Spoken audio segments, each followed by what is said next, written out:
할렐루야. 알렉산더 화이트라고 하는 설교자가 야곱을 놓고 이런 말을 했습니다. 구약 성경에 나오는 인물 가운데서 야곱만큼 하나님한테 잘 배이고 그 다음에 용서를 자주 받은 사람은 없을 것이다. 이렇게 말을 했는데 제가 볼 때 그렇게 지나친 말은 아니라고 봅니다. 왜냐하면 우리는 야곱 하면 좀 간사한 사람으로 늘 머리에 이미지가 잡혀 있습니다. 그리고 거짓말도 가끔 하고 자기의 어떤 욕심을 충족시키기 위해서는 수단 방법 별로 가리지 않을 것 같이 보이는 그렇게 질이 좋지 못한 사람으로 우리가 인정을 받고 있습니다. 우리가 인정을 하고 있는데요. 그럼에도 불구하고 더 놀라운 것은 하나님께서는 그를 모태에서부터 사랑하셨고 이 세상에 나서 135년이 넘도록 그를 한순간도 놓지 않고 동행하시며 그의 모든 길을 인도하시고 축복해 주셨다는 것입니다. 그러니까 이 야곱은 우리에게 대단히 매력적인 존재입니다. 우리 대부분이 야곱처럼 거짓된 데도 있고 간사한 데도 있고 어떤 면에는 하나님 앞에 좀 사랑을 받을 만한 조건이 별로 없다고 늘 인정을 하는데 하나님이 야곱을 이처럼 불쌍히 여기시고 사랑하셨다는 것은 우리에게 큰 희망을 주는 것이 사실입니다.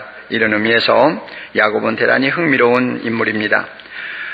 본문을 보니까 야곱은 자기 가족들을 전부 모아놓고 자기가 지금까지 믿었던 하나님에 대해서 놀라운 간정 또 고백을 하고 있습니다. 나의 환난 날에 내게 응답하시며 나의 가는 길에서 나와 함께 동행하신 하나님이시다. 이렇게 그가 고백을 합니다. 여러분 한번 이 말씀을 마음에 잘 담고 음미해 보세요. 나의 환난 날에 내게 응답하시고 나의 가는 길에서 나와 함께 동행하신 하나님. 우리는 우리가 믿는 하나님을 놓고 이와 같이 자신 있게 고백할 수 있는지 한번 우리 모두가 되돌아볼 필요가 있습니다. 환난이라고 하는 것을 우리가 사전으로 찾아보면 우리가 평소에 알고 있던 의미하고 조금 다르다는 것을 발견합니다. 환난하면 날마다 그저 신앙 때문에 쫓겨다니면서 핍박당하는 것을 우리는 항상 연상하는데 원래 뜻은 뜻밖의 불행한 일을 만나서 근심과 불안에 쌓이는 상태를 말합니다. 이것이 환난입니다. 우리가 인생을 살다 보면 뜻밖의 어려운 일을 만납니다. 그리고 그 위기 앞에서 고통하고 번민하고 근심할 때가 자주 있죠. 야곱이 자기 부모를 떠나서 이제 이 험한 세파에 홀로 내동댕이 쳐진 순간부터 한 20여 년 동안 그가 겪은 환난을 성경에는 한 4가지로 기록을 하고 있습니다. 나의 환난 날에 내게 응답하셨다고 하니까 도대체 야곱이 겪은 환난이 어떤 것인가 하는 것을 우리가 조금 볼 필요는 있는데요. 35장에 이 말씀을 할 때까지 지난 20여 년 동안 야곱이 겪은 환난 4가지를 봅시다. 우선 28장에 가면 자기 형 에서를 속이고 축복을 가로챈 일이 있었죠. 그렇게 되자 에서가 야곱을 미워하기 시작하고 나중에는 죽이겠다고 하는 계획을 세웠습니다. 목숨을 건지기 위해서 수천 말리 떨어진 자기 외삼촌 라반을 찾아서 홀로 떠나는 신세가 되었습니다. 드디어 야곱에게 큰 환난이 덮친 것이죠. 혼자 먼 사막길을 걸어가다가 해가 뉘엿뉘엿지고 사막 모퉁이에 자리를 깔고 돌을 베게 하고 누웠습니다. 앞으로 내 인생길이 어떻게 될까? 우리의 삼촌이 나를 잘 받아줄까? 내가 이 길을 다시 돌아올 수 있을까? 여러 가지 잡된 생각들이 그를 몹시 괴롭혔을 것이고 마음을 무겁게 했을 것입니다. 그럴 때 하나님이 꿈속에서 그에게 나타나셔서 응답하셨습니다. 28장 15절입니다. 하나님이 이렇게 말씀하시니요. 내가 너와 함께 있어 네가 어디로 가든지 너를 지키며 너를 이끌어 이 땅으로 돌아오게 할지라. 내가 내게 허락한 것을 다 이루기까지 너를 떠나지 아니하리라.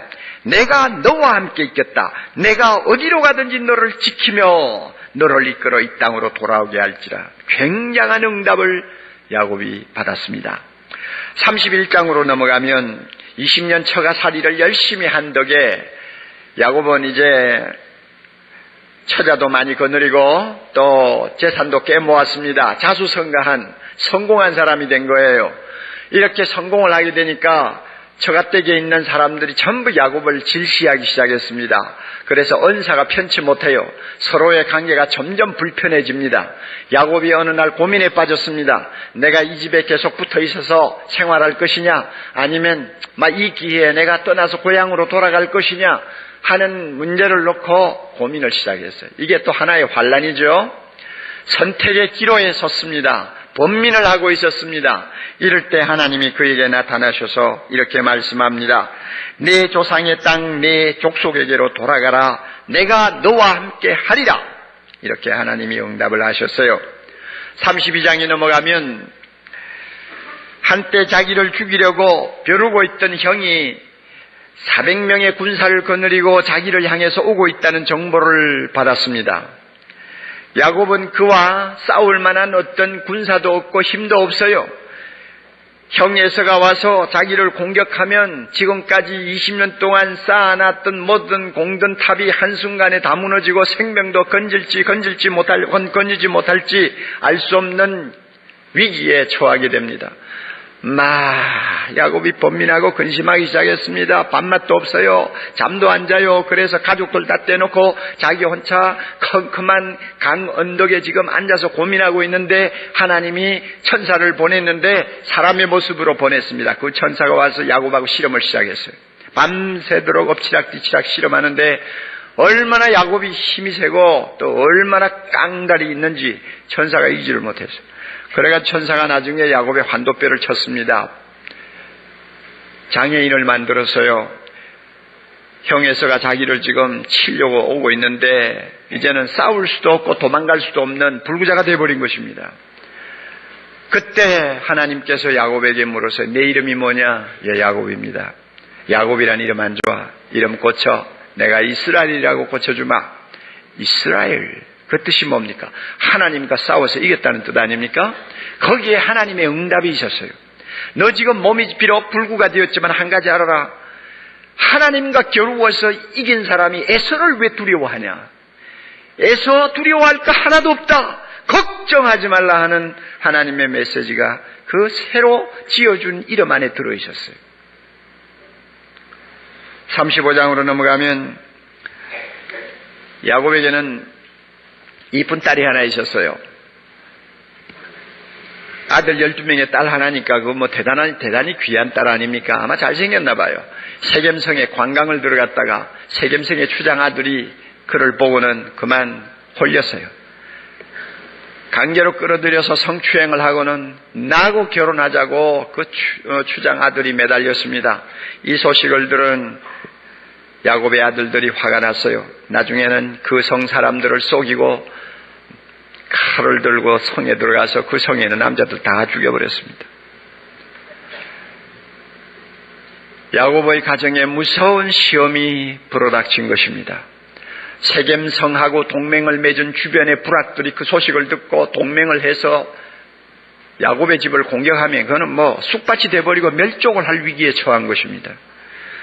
얼마나 가장으로서 야곱이 참 진퇴양난의 고통을 겪었겠습니까? 이때 하나님이 나타나셔서 35장 1절에 말씀하시죠. 뭐라고 합니까? 일어나서 베델로 가라. 일어나서 베델로 가라. 하나님이 응답을 하셨습니다. 이상과 같이 야곱은 불확실한 미래를 앞에 놓고 또 선택의 기로에 섰을 때, 생명의 위협을 당할 때, 가정에 큰 시험의 바람이 불어왔을 때 하나님이 자기를 찾아오셔서 응답해 주시는 경험을 여러 번 했습니다. 그렇기 때문에 나의 하나님 여호와는 누구냐? 나의 환난 날에 내게 응답하시는 하나님이시다. 나의 하나님이 누구시냐? 나의 가는 길에 나와 함께 동행하시는 하나님이시다. 그는 자식들을 앞에 앉혀놓고 자신 있게 고백할 수가 있었습니다. 자, 이제 우리 모두에게 남은 중요한 질문이 있습니다. 야곱의 하나님이 과연 우리 하나님이신가?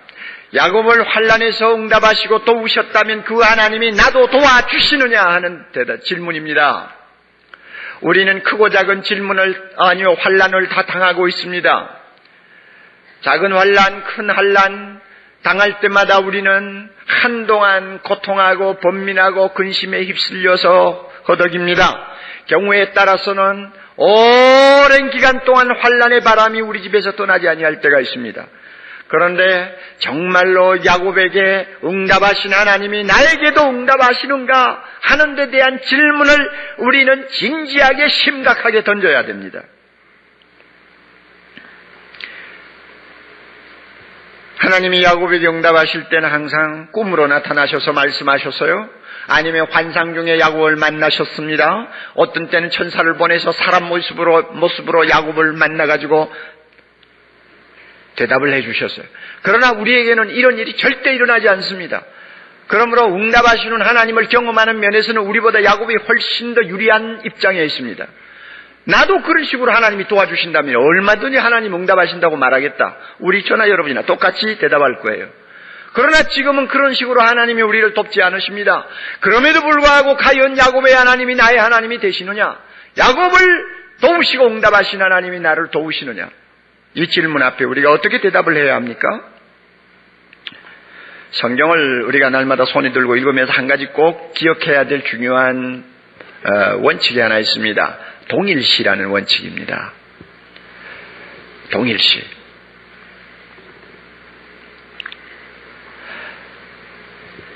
성경 내용은 하나님이 나에게 주신 말씀이 아니에요. 1차적으로. 그 성경을 기록할 때 그 말씀의 대상이 따로 있어요. 야곱 있고 아브라함이 있고 이삭이 있고 다 따로 있어요. 그리고 그 성경에 기록된 모든 내용은 그 당시에 하나님의 계시의 말씀을 들어야 했던 사람에게 꼭 필요한 말씀들을 주신 것입니다. 그러므로 우리를 위해서 직접 주신 말씀은 하나도 없다고 해도 과언이 아니에요. 다른 말로 말하면 전부 다 남의 소리지 내 소리가 아니에요. 그렇잖아요. 그런 말씀을 지금 내가 손에 들고 있습니다. 그러면 이 말씀을 내가 어떤 자세로 읽을 것이냐? 놀라운 법칙이 하나 있습니다. 이 말씀을 기록하신 분이 누구죠? 성령 하나님. 이 말씀을 하나님으로부터 처음 들을 때 그들의 귀를 열어주시고 말씀을 듣게 하시고 환상을 보게 하시고 꿈을 보게 하신 분이 누굽니까? 성령 하나님. 그 성령 하나님이 오늘 이 성경 말씀을 펴고 있는 우리의 마음을 지배하고 계십니다. 믿습니까? 감동하고 계십니다. 믿습니까? 또 깨닫게 합니다. 바로 이게 중요한 거예요. 성령은 세월과 관계없이 시대와 관계없이 상황과 관계없이 하나님의 말씀이 영원히 진리가 되도록 그 말씀을 진리되도록 이어주는 능력을 갖고 계십니다. 감동을 갖고 계십니다. 그분 때문에 우리는 성경을 볼 때 이것이 나에게 직접 준 말씀이 아니고 남의 이야기지만 이 말씀을 통해 하나님께서는 나에게 주시는 말씀을 분명히 갖고 계신다는 확신을 갖는 것입니다. 이게 동일시입니다. 그래서 야곱의 자리에 나를 갖다 세우는 것입니다. 야곱에게 주신 말씀이 나에게 주신 말씀으로 받는 것입니다. 그렇다고 성경에 있는 모든 인물이 나와 다 동일시 되는 거 아닙니다. 성경에 있는 모든 말씀이 항상 나를 위한 말씀이 되는 거 아닙니다. 경우에 따라서 성령이 우리에게 동일시할 수 있는 은혜와 깨달음을 주실 때가 있어요. 오늘 보니까 야곱은 다른 사람이 아니고 나 자신이구나. 야곱의 처지하고 내하고 똑같아. 전에는 내가 이 성경 여러 번 읽어도 그렇게 안 느꼈는데 오늘 보니까 이 말씀은 바로 내 자신을 그대로 보여주는 초상화야. 자, 이렇게 이상하게 그 말씀이 자기 말씀으로 받아들여집니다. 그러면은 그 속에 기록된 말씀이 전부 나를 위해서 주시는 하나님의 응답으로 받아들여지게 됩니다. 이런 은혜를 성령이 자주자주 우리에게 주십니다. 이런 성령의 은혜를 우리가 믿으면 야곱이 고백한 그 하나님이 바로 나의 하나님이 될 수 있다는 것을 우리는 조금도 의심하지 않을 수 있습니다. 야곱보다도 우리는 훨씬 더 좋은 조건을 갖고 있습니다. 왜 그런지 아십니까? 야곱은요, 예수님이 오시기 수천 년 전의 인물이에요. 그의 후손을 통해서 하나님의 아들이 세상에 오실 것이라는 것을 약간 알기는 알았겠지만은 우리처럼 예수 그리스도라는 이름을 가진 하나님의 아들이 세상에 오셔서 직접 우리에게 가르치시고 직접 우리에게 그 행사와 이적을 보여주시고 나중에는 십자가에 죽으시고 부활하시고 그 영광을 드러내신 모든 사건을 우리처럼 보지 못했어요. 야곱은 보지 못했어요. 그래서 주님이 제자들에게 말씀하셨잖아요. 구약에 있는 많은 선지자들이 너희 보는 것을 보기를 원했지만 못 보았다. 너희 듣는 것을 듣기를 원했지만 듣지를 못했다. 그러므로 너희 귀는 복이 있고 너희 눈은 복이 있다고 그랬죠. 보고 싶어도 보지 못한 사람 중에 야곱이 들어있어요. 예수님을 그는 보지 못한 사람입니다. 그럼에도 불구하고 하나님은 그를 끔찍이 사랑하셔서 환난 당할 때마다 응답하셨습니다. 그렇다면 예수 그리스도를 직접 말씀을 통해 우리는 만납니다. 그의 십자가를 봅니다. 그의 떡을 떼어 먹습니다. 그의 잔을 마십니다. 그의 부활의 생명에 동참합니다. 그를 일으키신 성령의 능력을 우리 안에 소유하고 있습니다. 그를 통해서 하나님의 나라의 영광을 우리 모두가 가득히 소유하게 되었습니다. 이런 엄청난 복된 자리에 있는 우리를 하나님께서 환난당할 때 수수방관하시고 계실까? 야곱도 응답하셨는데 그의 자녀된 우리를 그대로 두실까? 한번 질문해 보세요. 절대 불가능합니다. 야곱에게 그처럼 환난에 응답하신 하나님이라면 우리에게는 얼마나 자상하게 얼마나 치밀하게 응답하시는 하나님 아버지가 되실까 하는 것을 우리는 조금 더 의심할 수가 없는 것입니다. 믿으시기 바랍니다.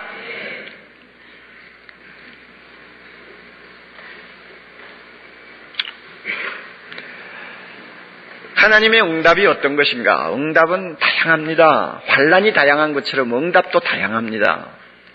어떤 경우에는 하나님께서 환난을 이미 막아주실 수도 있고요. 어떤 때는 환난이 조금 왔다가 큰 손해를 끼치지 않고 물러가도록 만들어주시기도 하고요. 그렇게 참 좋은 응답을 주실 때도 있지만 어떤 때는 욥처럼 말이죠. 환난의 바람이 그냥 집을 쌍그리 날려버리도록 내버려 두시면서 나중에 엉뚱한 응답을 주시는 때도 자주 있어요. 그러므로 하나님의 그 깊은 뜻을 우리가 다 이해를 못합니다.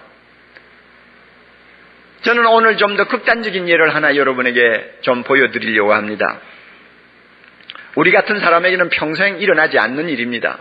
그러나 이런 경험을 한 사람이 그 환난 속에서 하나님이 어떻게 응답하셨는가를 고백하는 것을 듣는 것은 우리 모두에게 매우 도움이 되리라고 생각합니다. 볼테르 스틸 크럼리라고 하는 부인이 계십니다. 이 크럼리 부인은 사망의 골짜기를 다닐지라도 하는 책을 최근에 냈습니다. 우리나라에도 번역이 되어 있습니다. 나이가 68세로서 OMS 국제선교회에서 일을 하고 계시는 아주 경건한 부인입니다. 자, 그분의 한 생을 한번 들어보세요. 3 자녀를 가지고 있었는데 첫째 자녀는 4살 때 백혈병으로 하나님의 부름을 받았어요. 둘째, 셋째 아들들이 있었는데 18살, 16살 먹었을 때 함께 차를 타고 가다가 교통사고로 천국 갔어요. 하나님이 자녀를 다 데리고 가신 거예요. 그리고 그의 남편은 목사이면서 선교사였는데 33살에 임파선 암 일종인 호치킨 병을 앓다가 세상을 떠났습니다. 한 사람의 가족도 남아있잖아요. 이 크럼리 여사 57세 되던 해 그가 선교를 하던 대만에서 살인범을 만나가지고 성폭행을 당했어요. 자기 자신도 이제는 남아있질 않아요.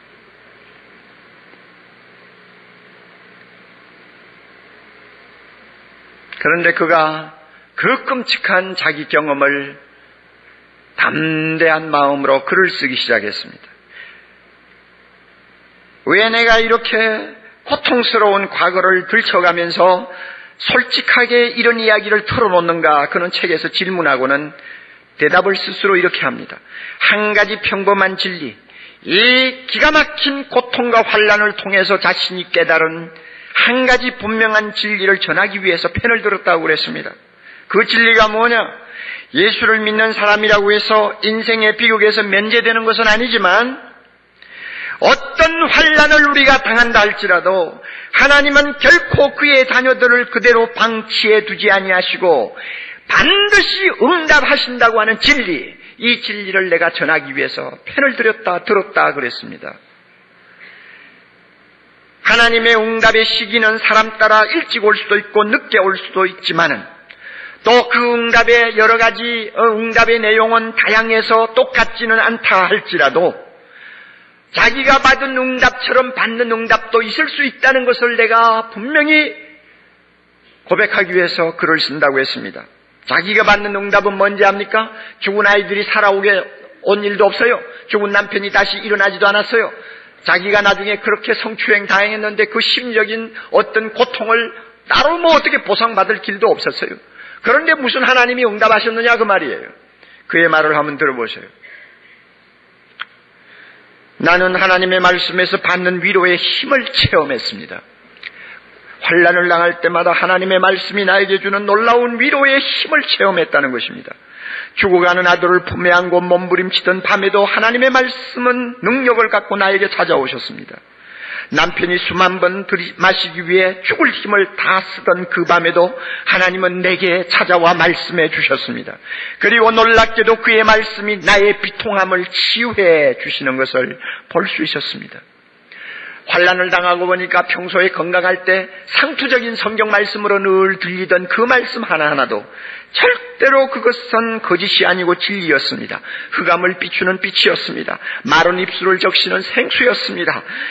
연약한 자에게 들려주시는 지팡이였습니다. 주님이 말씀하신 것처럼 내가 너희에게 이런 말이 영이요 생명이라, 영이요 생명이라. 과연 하나님의 말씀은 환난당한 자에게 영이요 생명인 것을 그는 체험했습니다.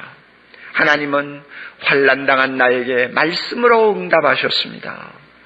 남편 데려가시고 자녀 데려가시고 다 데리고 가고 돌려주시지는 않았지만 말씀을 통해서 놀라운 응답을 주셨습니다. 그는 이렇게 고백했습니다. 사랑하는 형제자매 여러분, 저는 여러분의 사정을 다 몰라요. 그러나 근심이 없는 사람은 잘 못 봤어요. 마음의 상처와 고통을 안고 씨름하지 않는 사람 별로 못 봤어요. 남 보기에는 다 그저 평범하고 그러면서 행복하게 사는 것 같아도 조금만 마음을 열고 이야기를 나누어 보면 마음에 무언가가 있어요. 다 영혼의 환난을 당하고 정신적인 환난을 당하고 있는 것을 봅니다. 믿으세요? 우리가 환난당해 근심과 고통을 할 때 우리 하나님 내게 응답하십니다. 꼭 응답하십니다. 어떤 방법으로도 응답하십니다. 그렇게 안 할 수가 없어요. 자기 아들 예수 그리스도를 희생시키시고 우리를 그의 자녀로 삼으신 자비로우신 하나님 아버지가 내가 환난당해 씨름하고 몸부림칠 때 가만히 계실 리가 있겠습니까? 절대 그럴 리가 없어요. 오늘 우리는 주님의 십자가를 기념하여 성탄에 참여합니다. 오 주님이여, 주께서 찢으신 살을 내가 먹습니다. 주님이 흘리신 보혈을 내가 마십니다. 이 십자가의 죽음을 통해 나는 영광스러운 하나님의 아들, 그 사랑에서 끊을 수 없는 자랑스러운 하나님의 아들이 되었습니다. 우리는 이렇게 다 고백하는 시간을 갖게 되지 않습니까? 이런 고백을 하는 우리를 하나님이 세상에 그냥 제 마음대로 내버려 두시겠어요? 밤에 잠을 자지 못하고 눈물 흘리고 있을 때 하나님이 나를 가만히 내버려 두시겠어요? 자식을 잃고 고통하고 몸부림칠 때 하나님이 가만히 계시겠느냐 말이죠. 절대 그런 일이 없습니다. 반드시 응답하십니다. 시기가 일찍 오느냐 늦게 오느냐 그 차이고 또 응답의 내용이 어떤 것이냐 하는 차이일 뿐이지 하나님은 반드시 자기 자녀를 위로하시고 축복하시고 인도해 주십니다. 모든 슬픔과 눈물을 변하여 춤이 되게 하시고 하나님을 영원히 찬송하고 간증하는 사람으로 만들어 주심을 믿으시기 바랍니다. 야곱의 고백을 다시 우리 들읍시다. 하나님은 어떤 하나님입니까? 나의 환난 날에 내게 응답하시고 나의 가는 길에서 나와 함께 동행하시는 하나님이십니다. 그러므로 그 하나님이 우리에게 요구하십니다. 환난 날에 나를 부르라. 환난 날에 나를 부르라. 내가 너를 건지리라. 내가 나를 영화롭게 하리라. 환난을 통해서 오히려 하나님을 영화롭게 하는 기적이 우리의 삶에 언제든지 일어날 수 있다는 사실을 믿으면서 우리가 세상을 살면 아무도 우리를 대적하지 못할 것입니다. 우리는 영원히 승리자가 될 것입니다. 할렐루야. 다 같이 기도하십시다.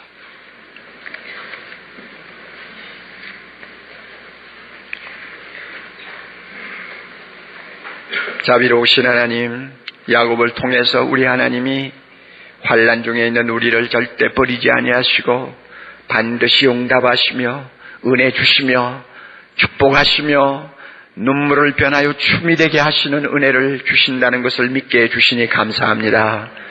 아버지, 우리 중에 환난당한 자 많이 있을 줄 믿습니다. 세상 사람들처럼 한숨 쉬고 슬퍼하고 주저앉지 말게 하시고 야곱을 찾아오셨던 그 하나님 아버지, 나를 찾아오시는 줄 분명히 믿고 말씀 펴놓고 그 말씀 속에 나를 두고 귀를 기울이는 믿음의 사람 되게 해 주시옵소서. 주님, 이 시간 우리 주님의 죽음을 기념하는 성찬식에 참여하고자 합니다. 아버지 하나님께서 은혜를 주셔서 이 성찬식을 통하여 우리가 주님의 십자가 앞으로 다가가는 시간 되게 해 주시옵소서. 십자가에 나의 옛사람을 못 받고 나를 사랑하사 나를 위하여 자기 몸을 주신 예수 그리스도의 놀라운 사랑에 흠뻑 젖는 시간 되게 하시고 이 십자가의 은혜가 우리의 내면의 상처를 치유하며 아직도 끊어버리지 못하는 모든 죄를 끊어버리며 이 악한 세상을 승리하며 살 수 있는 능력을 주는 귀한 시간이 되게 해 주시옵소서. 예수님 이름으로 기도드리옵나이다. 아멘.